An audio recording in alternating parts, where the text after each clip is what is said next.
Hi, everyone, I'm Linda, and I'm 58 years old. I've been a mother for 32 years, and I thought I knew what unconditional love meant. I thought I understood what it meant to sacrifice everything for your child. But sometimes life has a way of teaching you lessons you never expected to learn, especially when they come from the people you love most. What I'm about to share with you is probably the most painful and yet somehow the most liberating experience I've ever had. As a mother, it's about the day my own daughter looked me in the eye and called me old and worthless, and how that moment changed everything between us. Before I continue, I've been noticing that YouTube has been automatically unsubscribing people from channels. So please, check if you're still subscribed, and if not, please subscribe again. It really helps me keep bringing these stories to you. Let me start from the beginning. My daughter Jessica is 31 years old.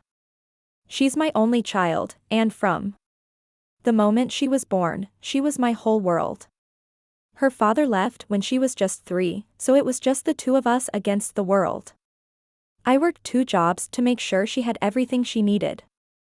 I was a part-time bookkeeper during the day and cleaned offices at night. I remember those years being so exhausting, but every time I looked at her little face, I knew it was all worth it. I saved every penny I could for her education. While other parents were buying themselves new cars or taking vacations, I was putting money away for Jessica's future. I wanted her to have opportunities one never had. I wanted her to go to college, to have a career, to never have to worry about money the way I did. I guess you could say I spoiled her, but I thought that's what good mothers did. Jessica was always a bright kid, but she was also demanding. If she wanted something, she expected to get it. And honestly, I usually gave it to her. When she was in high school and wanted designer clothes, I picked up extra shifts to buy them. When she wanted a car for her 16th birthday, I took out a loan I could barely afford.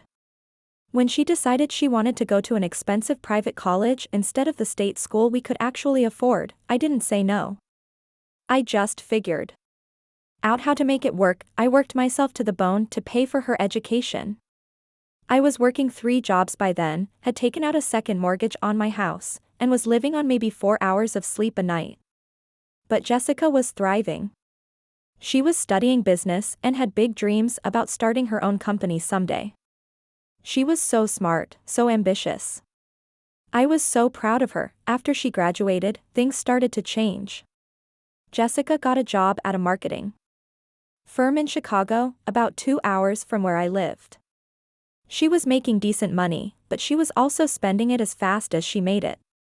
She'd call me up asking for help with her rent, her car payment, her credit card bills. And of course, I helped her. What else was I supposed to do? Let my daughter struggle when I could help, but as the years went by, I started to notice that Jessica only called when she needed something. She never just called to chat, to see how I was doing, to thank me for all the help I'd given her over the years. It was always about what she needed, what crisis she was facing, what bill she couldn't pay. And I kept telling myself that this was just temporary, that once she got established in her career, things would be different. I was getting older, and those 3 jobs were taking a toll on my body. My back ached constantly, my hands were arthritic from all the cleaning, and I was tired all the time. I started thinking about retirement, about maybe cutting back to just 1 job.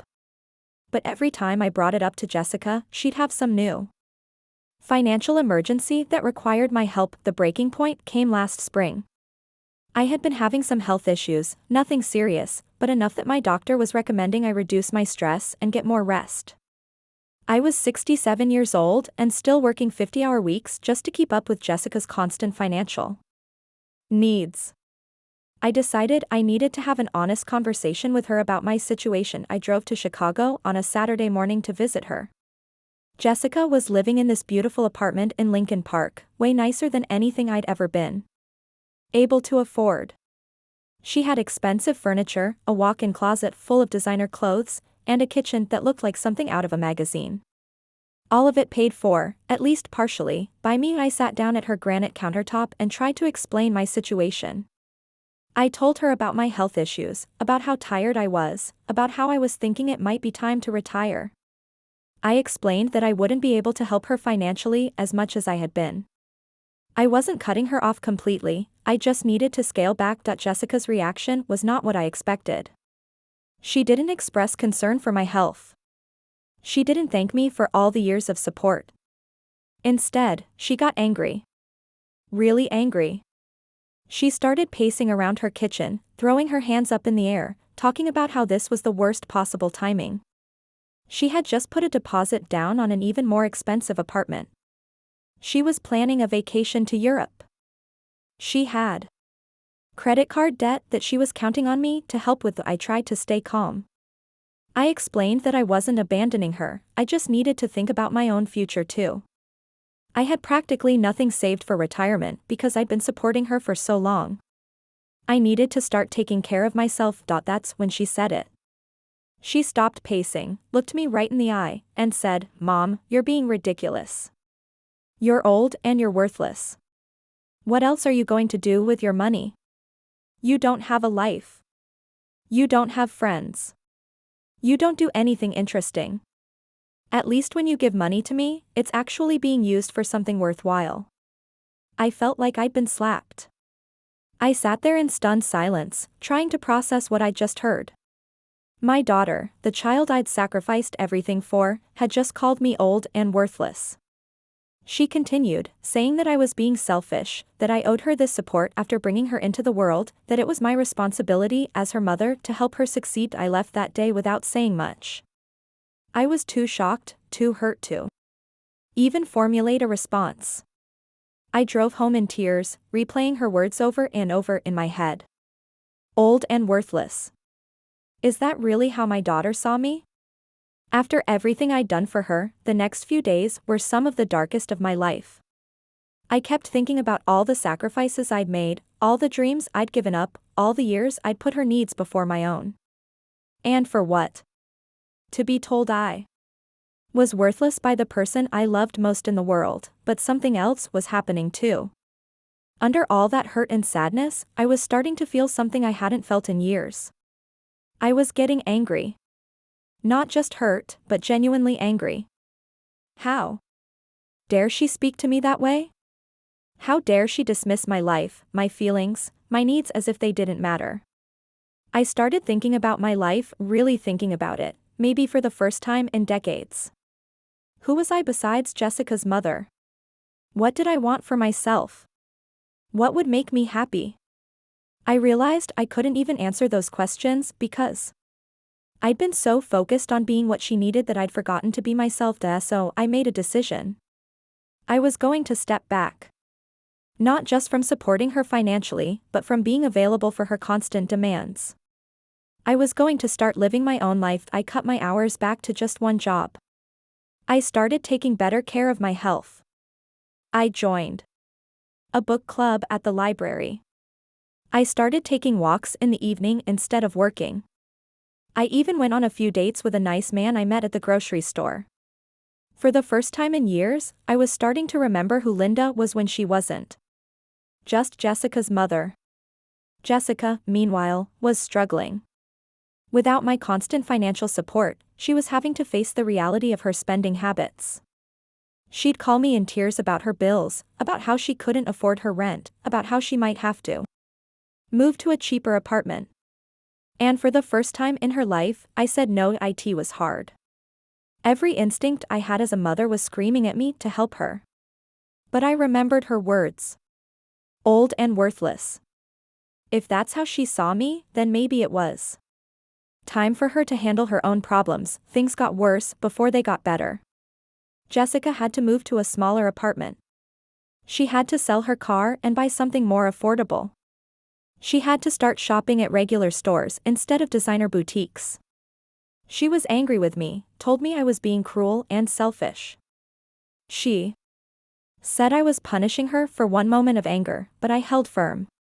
I told her that if she wanted my help, she needed to first acknowledge how hurtful her words had been and show me some respect. I wasn't asking for gratitude, though that would have been nice. I was just asking to be treated like a human being whose feelings mattered. Months went by. Jessica and I barely spoke. It was painful, but I was also discovering something about myself. I was actually enjoying my life. I was sleeping better, my health was improving, and I was making new friends. I was taking a pottery class and had discovered I was actually pretty good at it. I was reading books again. I was watching movies. I was remembering what it felt like to do things just because I wanted to, not because someone else needed me. Then, about 6 months after our fight, something unexpected happened. Jessica called me, but this time it wasn't about money. She said she needed to talk to me about something important and asked if she could come visit. I said yes, but I was nervous. I wasn't sure what to expect. When she arrived, I could see immediately that something was different. She looked tired, but also somehow more mature. She sat down at my kitchen table, the same table where I'd struggled to pay bills for years while supporting her lifestyle, and she started to cry. She told me that losing my financial support had been the best thing that ever happened to her. She said that for the first time in her life, she'd had to really think about what she wanted and what she was willing to work for. She'd been living beyond her means for so long that she'd forgotten what it felt like to actually earn something, but more than that, she said she'd started thinking about me, really thinking about me, for the first time in years. She'd realized that she didn't actually know very much about my life, my dreams, my interests.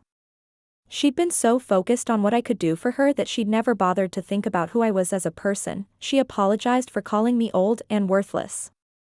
She said those words had been haunting her for months. She said she'd been acting entitled and selfish, and that she was ashamed of how she'd treated me. She said she wanted to build a real relationship with me, not just one based on what I could provide for her. I was cautious. I'd been hurt so deeply that I wasn't sure I could trust this change. But over the following weeks and months, Jessica proved that she meant what she said. She started calling just to check on me. She asked about my pottery class, my book club, my new friends. She seemed genuinely interested in my life. She also started making better financial decisions. She was still struggling sometimes, but instead of calling me for money, she'd call to ask for advice. She wanted to know how I'd managed to support both of us for so many years. She started asking me about budgeting, about saving, about making smart financial choices, and slowly, very slowly, I started helping her again. But this time it was different. Instead of just handing her money whenever she asked, I helped her create a budget. I helped her understand the difference between wants and needs. I helped her set financial goals and figure out how to achieve them. But here's the thing that nobody expected, least of all me. Remember how Jessica had said I was old and worthless, that I didn't have a life or friends or anything interesting going on? Well, it turned out she was wrong about that in a way that surprised all of us. While I was taking my pottery class and exploring my interests, I'd started making some beautiful pieces. Just for fun, I'd posted some pictures on Facebook. A woman from my book club saw them and asked if I'd make a set of bowls for her daughter's wedding. I did, and she paid me for them. Then someone else saw those and wanted to order some pieces for their home. Before I knew it, I had a small but steady stream of customers. What had started as a hobby was turning into a little business. I was making pottery that people actually wanted to buy. I was earning money doing something I loved, something that was mine. Jessica was amazed. She couldn't believe that her mother, the woman she'd dismissed as having no life, was building something beautiful and profitable. She started telling her friends about my pottery, and some of them became customers too, but the real surprise came about a year after our reconciliation. Jessica had been working hard at her marketing job, and she'd been promoted to a management position. She was making more money than she ever had before, and she was managing it responsibly. She'd paid off her credit card debt, she was saving money, and she was living within her means. She was also doing well in other areas of her life. She was dating a nice guy, she had good friends, and she seemed genuinely happy. Not the artificial happiness that comes from buying things you can't afford, but the real happiness that comes from building a life you're proud of. One day, she called me and said she wanted to take me out to dinner. She had something important to tell me. We went to a nice restaurant, nothing too fancy, but somewhere we could talk. Over dinner, she told me that she'd been thinking about everything that had happened between us, and she wanted to do something to show me how sorry she was and how much she appreciated everything I'd done for her over the years. She said she'd been saving money from her new salary, and she wanted to start paying me back. Not just the money I'd given her recently, but everything. She'd been keeping track, and she had calculated that over the years, I'd given her nearly $200,000 in various forms of support. College tuition, living expenses, car payments, rent help, credit card payments, emergency funds. She wanted to pay it all back. I was stunned. I'd never expected to see that money again. I'd always thought of it as a gift, as what a mother does for her child. But Jessica insisted. She said that part of growing up was taking responsibility for your debts, and she owed me more than she could ever repay, but she wanted to start trying that. She'd worked out a payment plan. She could afford to pay me back about $1,000 a month without hurting her own financial stability. It would take years, but she was committed to doing it. She said it was important to her to show me that she valued what I'd done for her, that she understood the sacrifices I'd made, but more than that, she said she wanted to start taking care of me the way I'd always taken care of her. She'd noticed that I was still working, still worried about retirement, still living paycheck to paycheck even though I'd cut back to one job. She wanted to help me build a secure future, and she did. True to her word, Jessica started sending me a check every month. But it wasn't just about the money. She'd also started checking on me regularly, making sure I was taking care of my health, encouraging me to pursue my pottery business, and just being present in my life in a way she'd never been before. The pottery business, meanwhile, was growing. What had started as a few pieces for friends had turned into a real source of income. I was selling at local craft fairs, I had an online store, and I was even teaching pottery classes at the community center. I was making money doing something I loved, and I was meeting interesting people who appreciated my work. Jessica was so proud of me. She'd come to my craft fair booth and brag to everyone about her talented mother. She'd share pictures of my pottery on her social media. She'd give my pieces as gifts to her friends and coworkers. The daughter who had once called me worthless was now my biggest supporter, but the real transformation wasn't just about money or success. It was about our relationship. For the first time in years, maybe ever, Jessica and I were relating to each other as equals. She wasn't just my child who needed things from me, and I wasn't just her mother who existed to provide. We were two adults who cared about each other and wanted to support each other's dreams. We started having real conversations about life, about challenges, about hopes and fears. Jessica would ask for my advice about work situations, relationship problems, and major life decisions. But she'd also share her own insights about things I was dealing with. She helped me set up my online store, she gave me marketing advice for my pottery business, and she encouraged me to take risks I never would have considered before. I also started learning about her life in a way I never had before. I learned about her job, her friends, her interests. I learned that she was funny and smart and thoughtful in ways I'd never fully appreciated. I learned that she had dreams and fears and insecurities just like everyone else. I learned that she was actually a pretty amazing person when she wasn't consumed with financial stress and entitlement. The monthly payments continued, and after about 18 months, something wonderful happened. Between the money Jessica was paying me back and the income from my pottery business, I was able to quit my remaining job. At 69 years old, I was finally able to retire. Jessica was thrilled. She said it was the best feeling in the world to know that she was able to give back to me after all the years I'd supported her. She said it felt like we'd come full circle, like she was finally able to be the daughter I deserved, but retirement didn't mean slowing down for me. With more time to focus on my pottery, the business grew even more. I was getting custom orders from people all over the country. I was teaching more classes. I was even asked to display my work in a local art gallery. At 70 years old, I was having what you might call a career renaissance. Jessica was my biggest cheerleader through all of this. She'd help me pack orders, she'd drive me to craft fairs, she'd even help me with my bookkeeping since that was something I'd always done for other people but had never been great at managing for myself.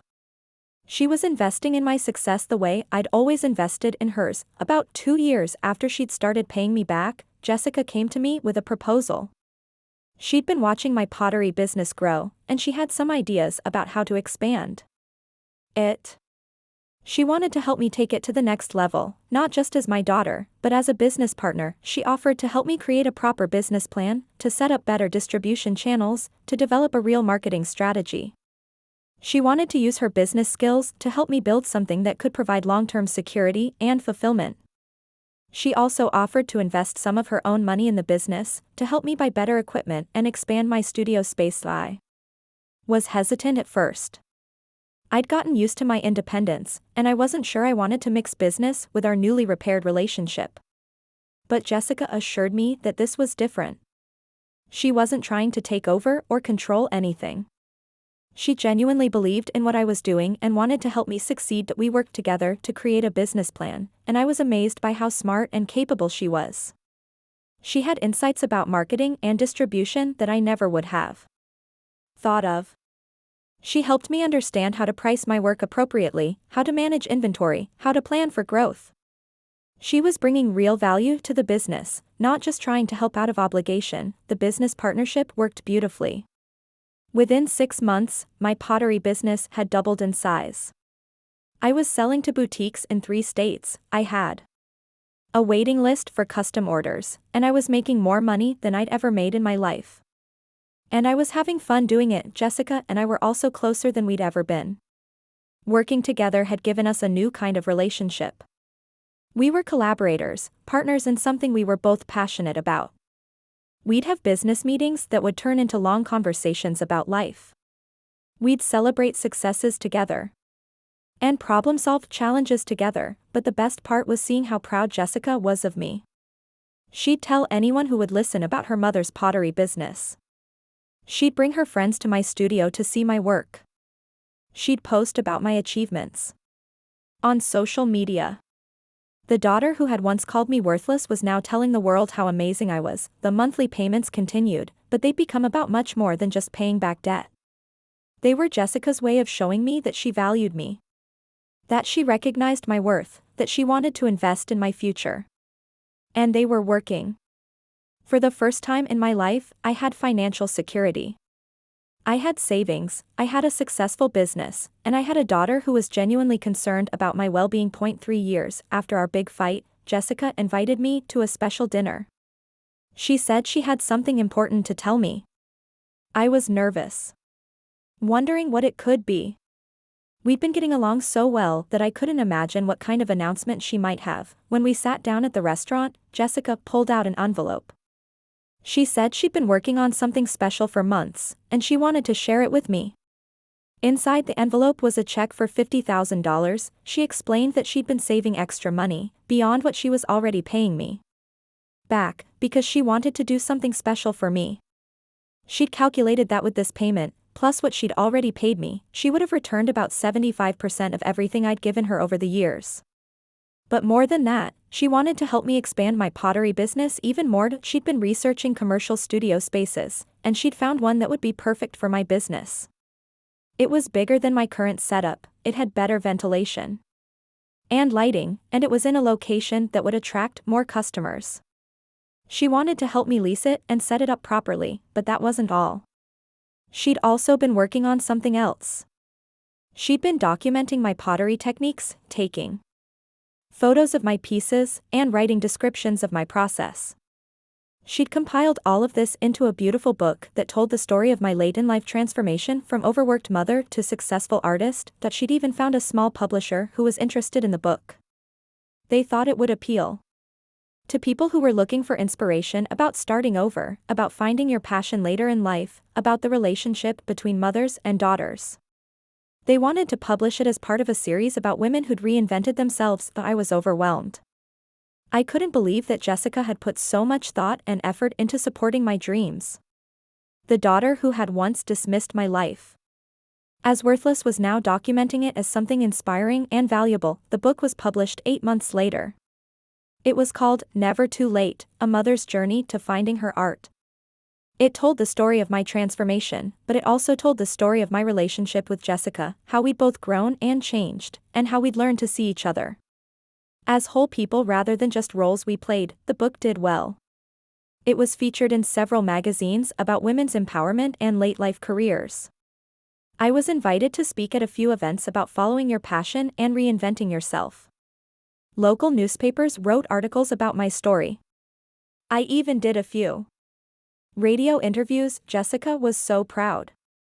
She'd come to my speaking events and beam from the audience. She'd share every article and interview on her social media. She'd tell everyone she met about her mother's book and pottery business. She'd become my biggest supporter and advocate, but the most meaningful part of all of this wasn't the business success or the book or the money. It was the relationship Jessica and I had built. We'd gone from a dysfunctional dynamic where she took and I gave, to a partnership where we both contributed and both benefited. We'd learned to respect each other as individuals, not just as mother and daughter. Now, 5 years after Jessica called me old and worthless, our relationship is stronger than it's ever been. She's continued to pay me back, and she's actually ahead of schedule. She's helped me expand my pottery business into a thriving enterprise.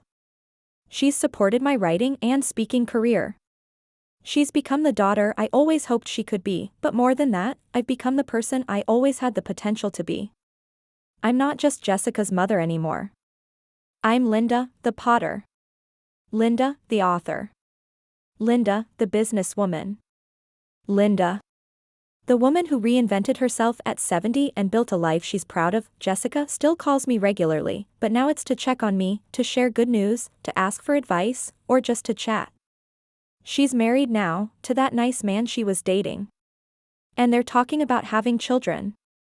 She's asked me to be involved in their lives, not as a source of financial support, but as a grandmother who has wisdom and love to share. I think about that day in her kitchen sometimes, when she called me old and worthless. At the time, it was the most hurtful thing anyone had ever said to me. But now I realize it was also the catalyst for the best period of my life. It forced me to examine who I was and who I wanted to be. It made me realize that I'd been living my life for someone else instead of for myself. I'm not old and worthless. I'm experienced and valuable. I have skills and talents and wisdom. I have things to offer the world beyond just my ability to support my daughter financially. I have a story worth telling, art worth making, and a life worth living, and Jessica has learned that too. She's learned that her mother is a person with her own dreams and needs and value. She's learned that relationships should be about mutual respect and support, not just about what you can get from someone. She's learned that true love isn't about taking everything someone will give you, but about giving back when you can. Sometimes people ask me if I regret all those years of supporting Jessica, all the money I gave her, all the sacrifices I made. And the answer is no. I don't regret any of it. Those experiences, even the painful ones, led me to where I am today. They taught me about love and sacrifice and boundaries and self-respect. But I'm also grateful for what came after. I'm grateful for the fight that woke me up to my own needs. I'm grateful for the daughter who learned to see me as more than just a source of support. I'm grateful for the business that gave me purpose and financial independence. I'm grateful for the book that helped me share my story with others. Most of all, I'm grateful for the relationship Jessica and I have now. It's based on mutual respect, genuine care, and shared interests. We're not just mother and daughter anymore. We're friends, business partners, and two women who genuinely enjoy each other's company. I'm 73 years old now, and I'm having the time of my life. My pottery business is thriving. I'm working on a second book, and I'm planning to teach workshops for other women who want to start creative businesses later in life. I have financial security, close relationships, and a sense of purpose I never had before. And Jessica is thriving too. She's successful in her career, happy in her marriage, and we're all excited about the grandchildren that might be coming soon. She's become a generous, thoughtful person who thinks about others and contributes to their success. The monthly payments will end soon. After 5 years, Jessica will have paid me back nearly everything I gave her over the years. But our relationship will continue to grow and evolve. We've learned that the best relationships are ones where both people are committed to each other's success and happiness. I never thought I'd be grateful for being called old and worthless, but in a strange way, I am. Those words forced me to examine my life and make changes I never would have made otherwise. They led me to discover parts of myself I didn't know existed. They led me to build a life I'm proud of and a relationship with my daughter that's based on mutual respect and genuine care. So to anyone out there who feels like they've lost themselves in the role of being someone's provider, someone's supporter, someone's caretaker, I want you to know that it's never too late to reclaim your life. It's never too late to discover who you are when you're not just fulfilling someone else's needs. It's never too late to set boundaries, to pursue your own dreams, and to demand to be treated with respect. And to anyone who's taking the people who love them for granted, I want you to know that those people have their own needs, their own dreams, their own value beyond what they can do for you. The people who love you are not just there to serve your needs. They're whole people who deserve your respect, your consideration, and your care. My story with Jessica has a happy ending, but it took work from both of us to get here. It took me learning to value myself and set boundaries. It took Jessica learning to see me as a person, not just a source of support. It took both of us learning to build a relationship based on mutual respect and care. I'm proud of the woman I've become. And I'm proud of the daughter Jessica has become. We've both grown and changed, and we've built something beautiful together. It wasn't easy, and it didn't happen overnight, but it was worth every difficult conversation, every boundary I had to set, every moment of uncertainty along the way. The daughter who once called me old and worthless now tells everyone she meets about her amazing mother. And I've learned that I am amazing, not because of what I can do for others, but because of who I am as a person. I have value, I have worth, and I have a story worth sharing. Thank you for listening to my story. I hope it encourages someone out there to value themselves, to set boundaries, and to remember that it's never too late to create the life you want. And I hope it reminds someone else to appreciate the people who love them and to treat them with the respect they deserve. Remember, you're never too old to start over, and you're never worthless when you're living authentically. Your story isn't over until you decide it is, and there's always time to write a new chapter.